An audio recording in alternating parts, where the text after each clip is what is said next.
राजमाता जी जिन्होंने जन्म दिया, जिन्होंने पालन पोषण किया और जिस प्रकार से गुरमत के सांचे में ढालने के लिए कदम कदम पर एक ऐसी शिक्षाएं प्रदान की और साथ ही साथ इन्होंने कि ये भी भाव मजबूती से हृदय में भरा कि ये साथ संगत रूप भी, ये भी एक माँ का रूप होता है और ये माँ की गोद और माँ का साया ये हमेशा प्राप्त होता आया है और ये होता रहे।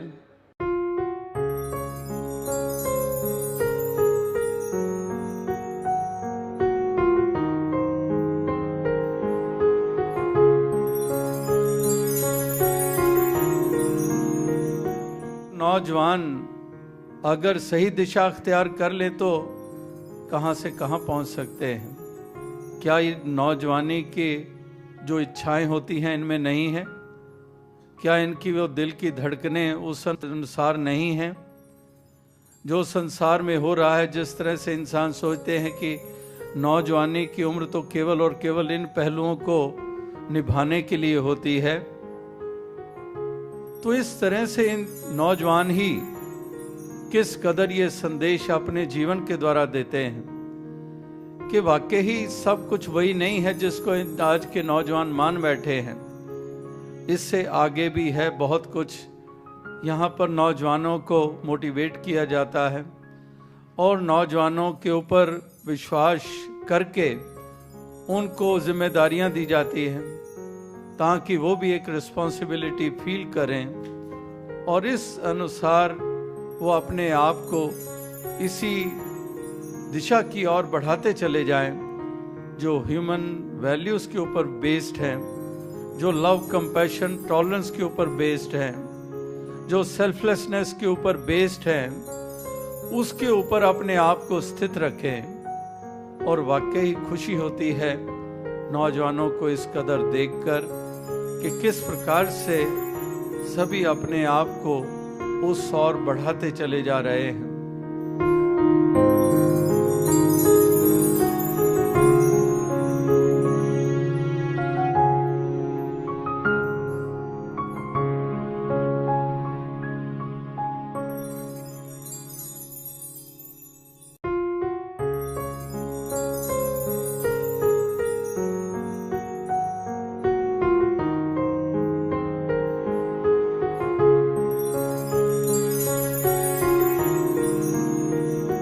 एक दूसरे की भावनाओं की कदर करें, एक दूसरे का साथ दें, एक दूसरे के सहयोगी बनकर चलें, कदम से कदम मिलाया जाए और इस भक्ति के मार्ग पर, इस परमार्थ के मार्ग पर जो सेवा, सत्संग, सुमिरन निभानी होती है तो उसमें भी एक दूसरे के मददगार होंगे, एक दूसरे के सहयोगी होंगे ताकि कहीं पर भी कोई अंग एक कमज़ोर ना पड़ जाए।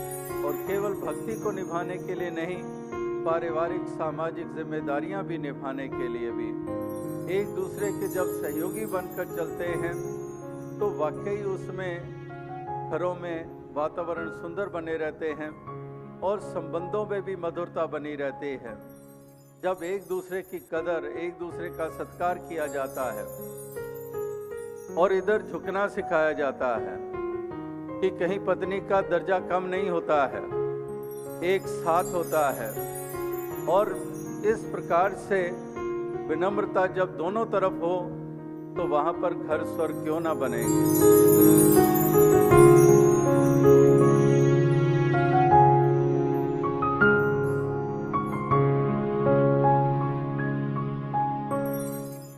तो एक घरों के वातावरण इन्हीं गुणों से युक्त होकर जीवन जीने के कारण ही सुंदर बनते हैं। निम्रता रूपी, प्यार रूपी, एक दूसरे का सत्कार रूपी, जुबान पे मिठास, विवेक पूर्वक जिम्मेदारियों को निभाना, यानी कि विशालता की भी ज़रूरत, सहनशीलता की भी ज़रूरत। तो ये परिवार के हर सदस्य में इसकी ज़रूरत है। परिवार के तमाम सदस्यों में भी अगर यही गुण आ जाएं तो वाकई स्वर्ग बनता ही बनता है और घर आंगन महक उठता है।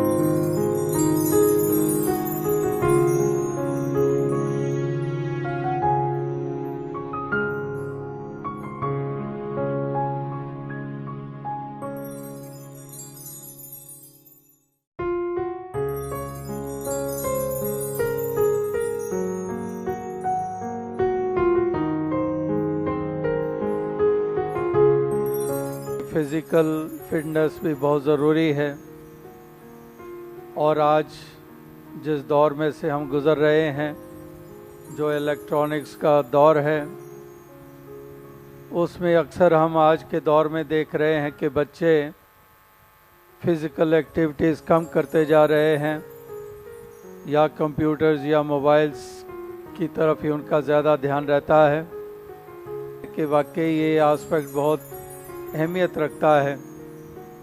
जहाँ पर फिज़िकल एक्टिविटीज़ होती चली जाएं, वहाँ पर स्पोर्ट्स भिन्न भिन्न इसमें जो इवेंट्स हुआ करती हैं। मैंने भी जहाँ जिस इंस्टीट्यूशन में पढ़ाई हासिल की, तो हमारे स्कूल में भी कितने ही प्ले फील्ड्स थे और मौका मिला हर स्पोर्ट्स में हिस्सा लेने का, चाहे एथलेटिक्स थी, चाहे रेसेस थी, या फिर football, hockey, cricket, basketball, volleyball, badminton. तो हर फील्ड में दास को मौका मिला। निजी लेवल के ऊपर भी स्पोर्ट्स को बहुत अहमियत देता है और कितने ही ओलंपिक्स गेम्स भी देखने का मौका मिला।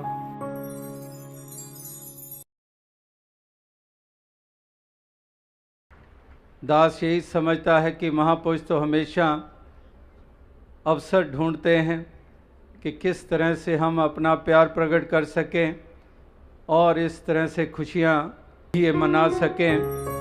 और दास का भी यही भाव रहता है, कोशिश रहती है कि जिस तरह से जिस रूप में भी दास किसी को खुशी प्रदान कर सके, साथ संगत को खुशी प्राप्त हो सके, तो इसलिए ये तुझसे जतन जितने भी हो पाते हैं, तो दास के मन में भी हमेशा यही भाव रहता है।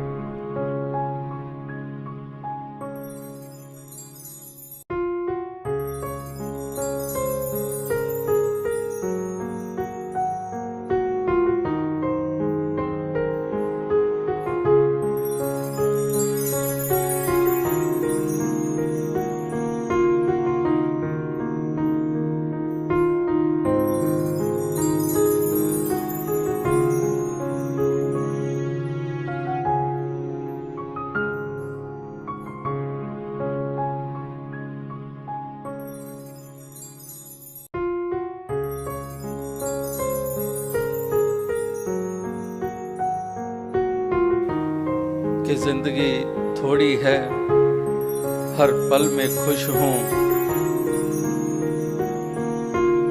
काम में खुश हूँ, आराम में खुश हूँ,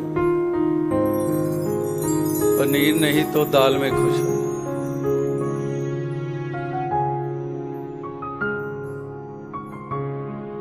गाड़ी नहीं तो पैदल ही खुश हूँ।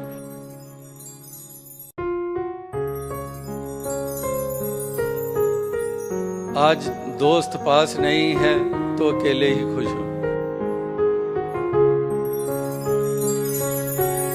कोई नाराज हो गया है उसकी इस अदा में ही खुश हूँ।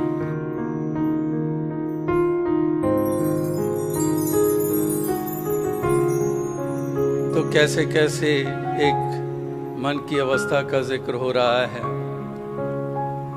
और भी कुछ ऐसी पंक्तियां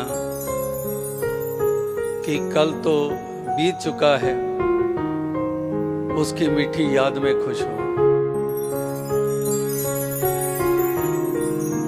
और कल अभी आया नहीं है, उसके इंतजार में खुश हूं।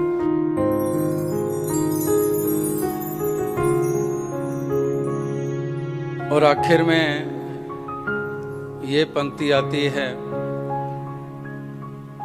कि अगर ये पंक्तियाँ अच्छी लगी तो जवाब दे देना, अगर जवाब नहीं दोगे तब भी खुश हो। तो इस प्रकार से ऐसी मन की अवस्था हर किसी की बने कि हर हाल में खुश रहे, हर हाल में एक आनंद बना रहे।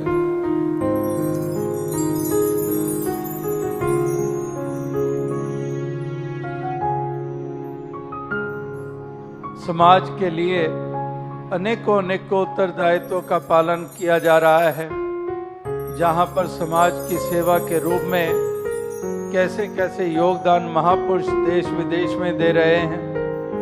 कहीं पर सफाई अभियान चल रहे हैं, कहीं पर ब्लड डोनेशन कैंप्स लग रहे हैं, कहीं पर कोई और विमेन एम्पावरमेंट की स्कीम्स चल रही हैं, कहीं पर यूथ एम्पावरमेंट की स्कीम्स चल रही हैं, कहीं पर गांव खेड़ों में योगदान दिए जा रहे हैं। तो केवल यही पहलू नहीं है, मिशन का जो योगदान है वो लोक परलोक दोनों को संवारने के रूप में है।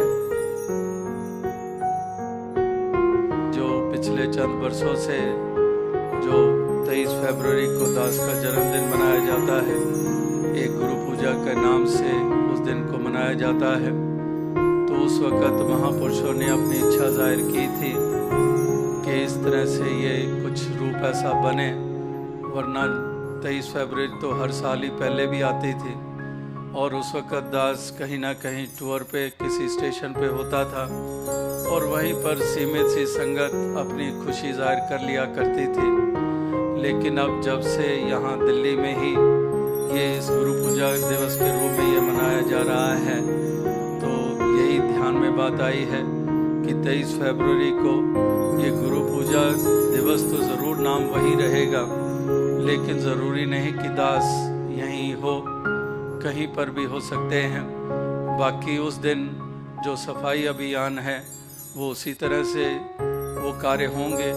कोई और भी निर्णय सोशल सर्विस के रूप में उस दिन किए जाते हैं, निर्णय लिए जाते हैं, वो उसी तरह से होंगे। लेकिन वो जो बाकायदा रूप बनता है वो दास यही समझता है कि वो अब इसके बाद ज़रूरी नहीं।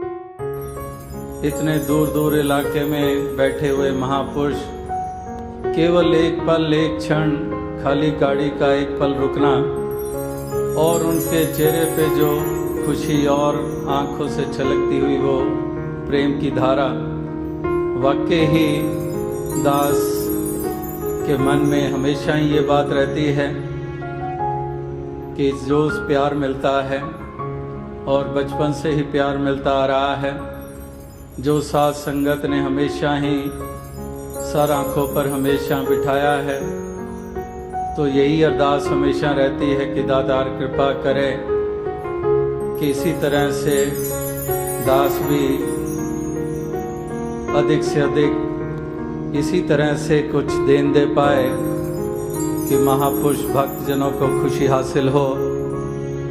तो ये उमड़ता हुआ जो प्यार है आपके हृदय में, जैसे कि दास हमेशा कहता है कि I am so lucky to have so much love from everywhere and I am thankful for the good wishes and love I am getting.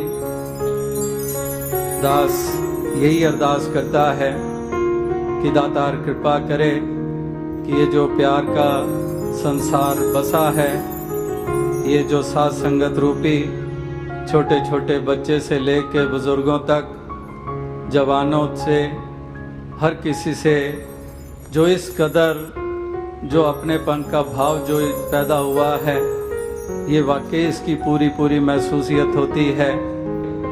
एक संसार में जो अंधकार फैला हुआ है, और इसी के लिए दातार कृपा करे कि अधिक से अधिक और स्थानों पर पहुंचा जा सके।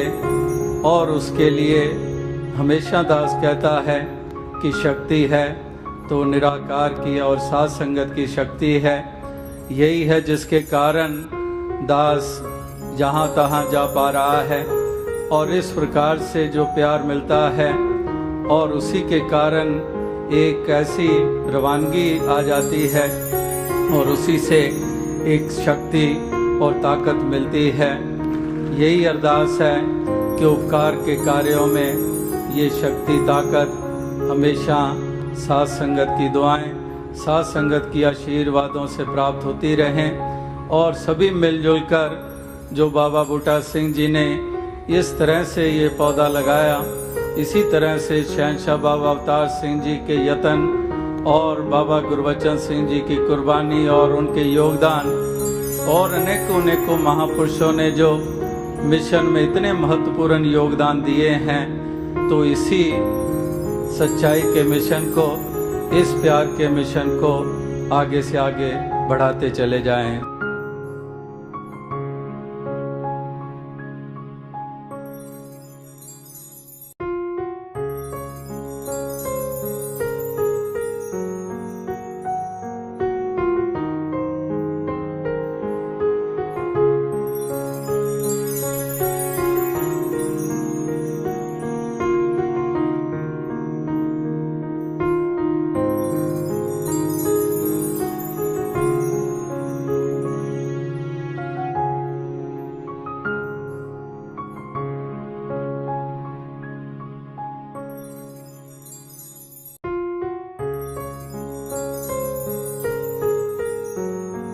कहीं पर भी कोई हो, अगर ये ज्ञान याद रहता है तो ये तार जुड़ी रहती है। शरीर कहीं पर भी